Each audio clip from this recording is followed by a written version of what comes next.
Hello, my friend. My name is Anton from Cunning.com, and today the second session in the second season about our Code Express. So Code Express, this is the sessions online and blogs where we cover the Python basics for the network engineer. So if you are new to the profession of the network automation or want to extend your skill, this is exactly where you need to start. So today we will cover some new topic which we haven't done before, like any other new videos. And the topic is the models. So Python is all about libraries. There are a lot of predefined created by professional programmers where you could just start using directly in your code, and instead of creating some heavy lifting of solving some complex task, you could focus solely on your logic, what you want to implement. I mean, what are your business solution, what is your network solution, and leveraging these libraries, you could just simplify your code by quite a while. In the previous session, we was covering how to work with the file, and we was creating our own script to parse the CSV table. Very often, such tasks you could find in the network automation world, where we have lots of spreadsheets, so-called spreadsheet-based automation.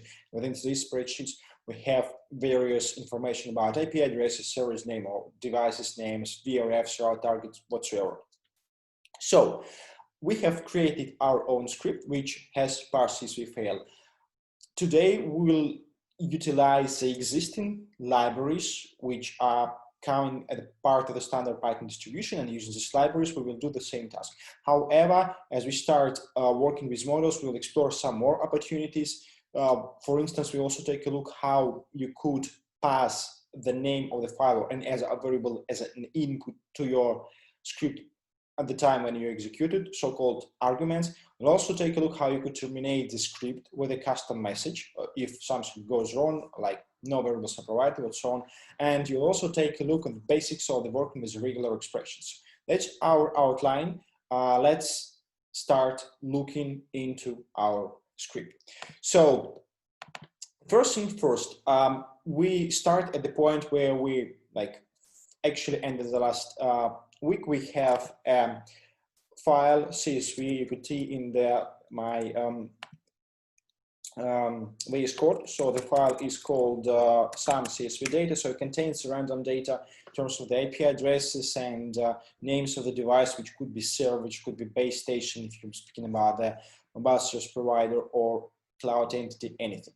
So this is just a table. Our intention is to provide the name of the file as the argument for our script, so that we can then, during the execution, take this information in.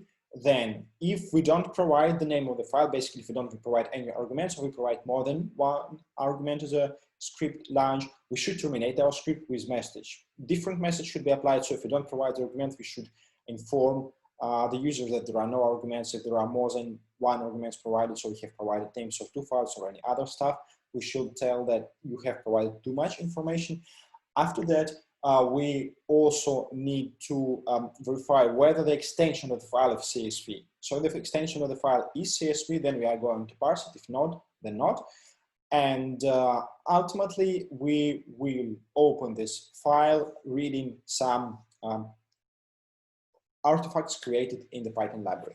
So there are a couple of methods how you could import the files or other models or parts of the models, either functions or variables or any other thing from other models. We start with, as usual, the command that's something we are going to import here.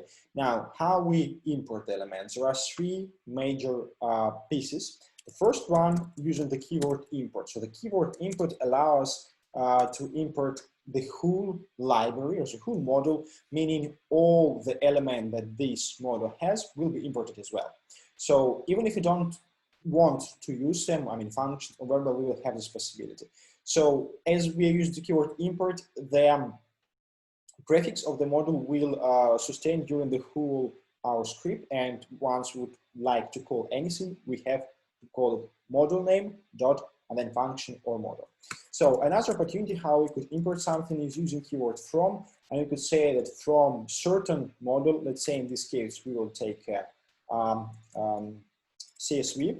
So from the model CSV, we would like to import only a specific function. In our case, it will be dict reader, which is a specific function which allows us to read the CSV file.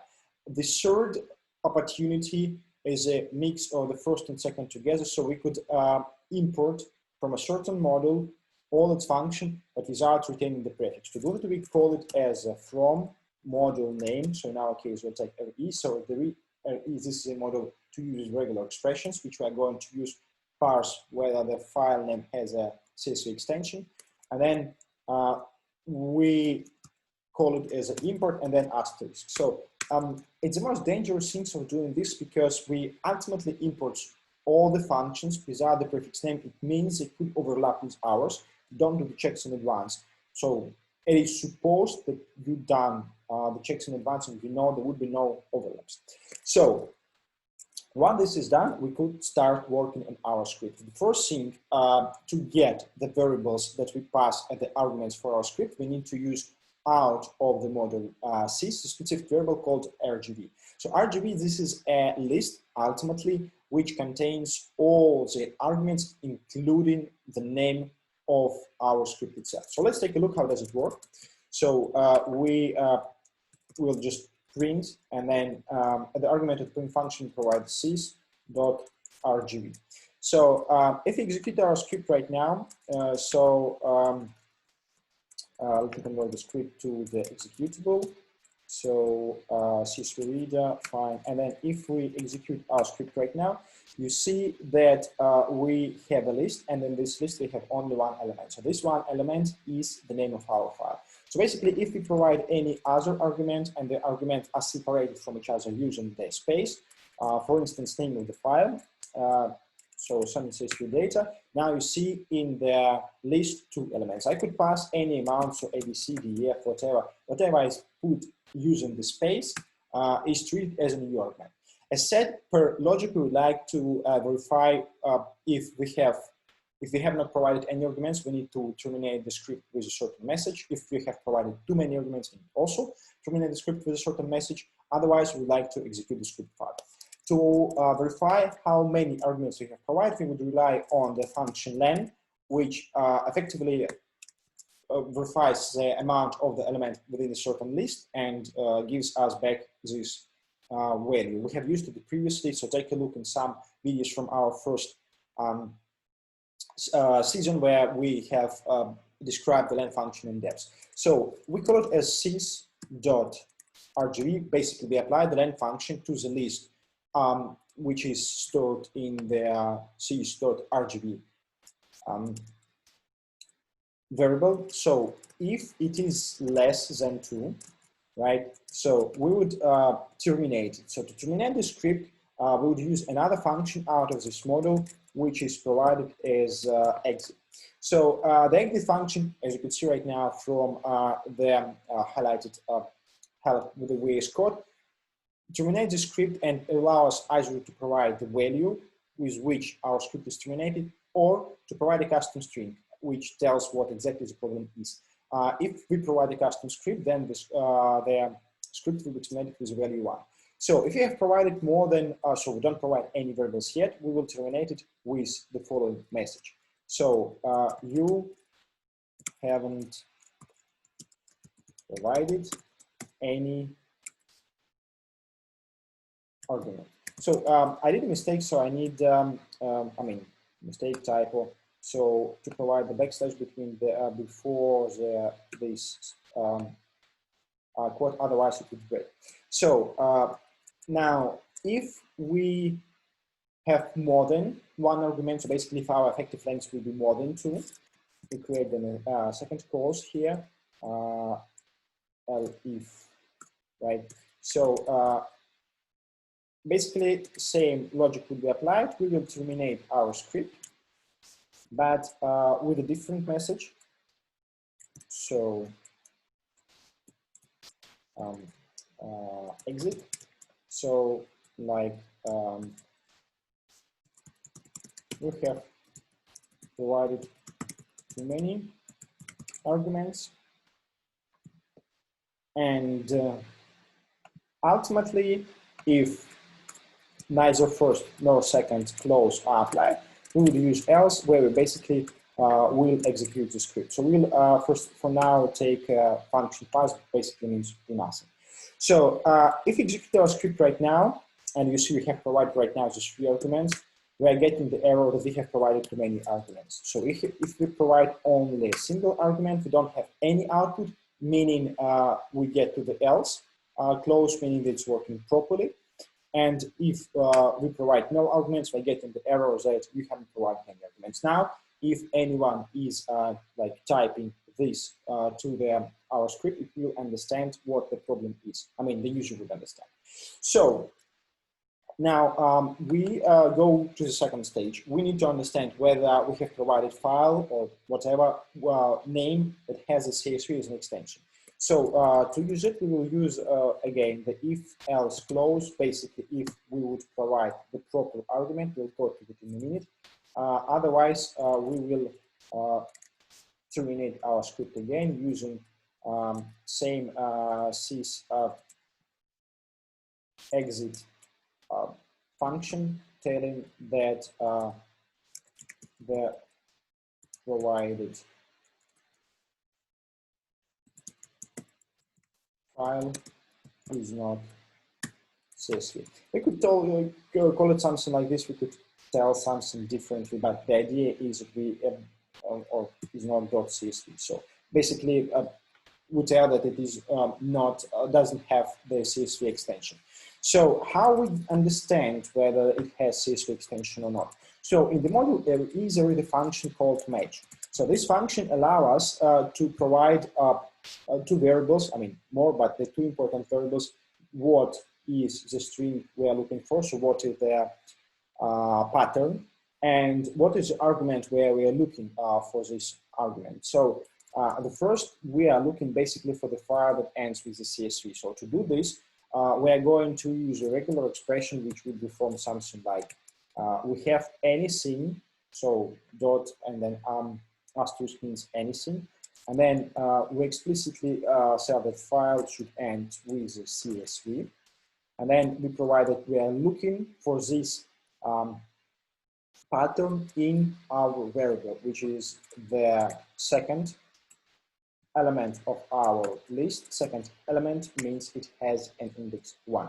So once this is done, so we will just do something. So for now, let's just put pass to verify that the match is working properly. So if I execute right now the script providing the proper data, so it does nothing, meaning the match was successful. However, if I would provide something file called some data, getting the error right now that the file doesn't contain CSV. So basically, if I think I provide just something like .csv, it would be fine because it is ending with CSV. However, if I provide just CSV, it is not the case. So basically, our match, our regular expression we have provided, so it looks for file that starts with anything, even no symbols, but it must end with .csv. So the dollar sign means that it's end of the argument. We have created this clause. The next thing would be for us then to read the file. To read the file, as mentioned, we will use this function victory. But first of all, we will create a list where we would read the data into. So let's call it LD, whatever. So like learned dictionaries or list of dictionaries, something like this is an empty list so far.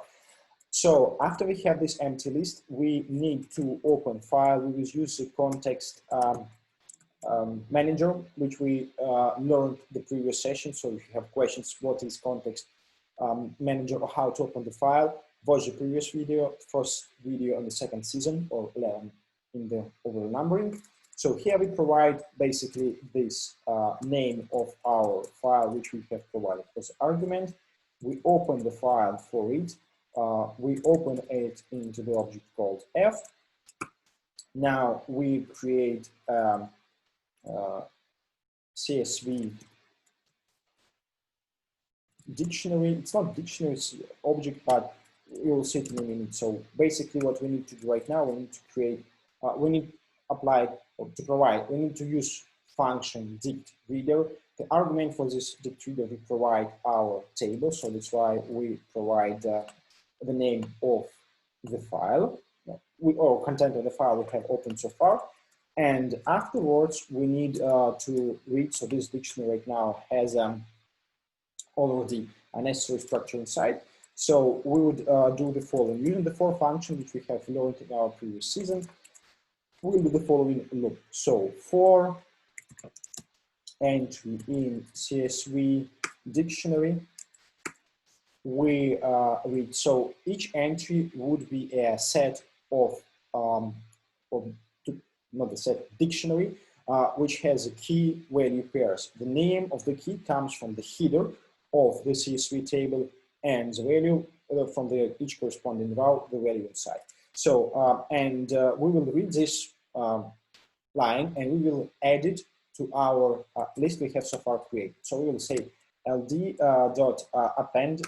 So if you need to learn more about working with list, watch for our first season there, video number 5, I believe, or 6, where we work with the list. So, and now we add here the entry. So the content of the entry will add, and ultimately, after everything is done, we will print the content of our LD list. So let's execute our script right now, and there we go. So you see, we have printed right now our list called LD. In the list, you see the list of the entries. So each entry is a dictionary, and it contains key value pairs. So the key comes from the headers of our CSV table and the value from each corresponding row. So I could open for you right now this file once more, and you see that exactly this data which you have seen.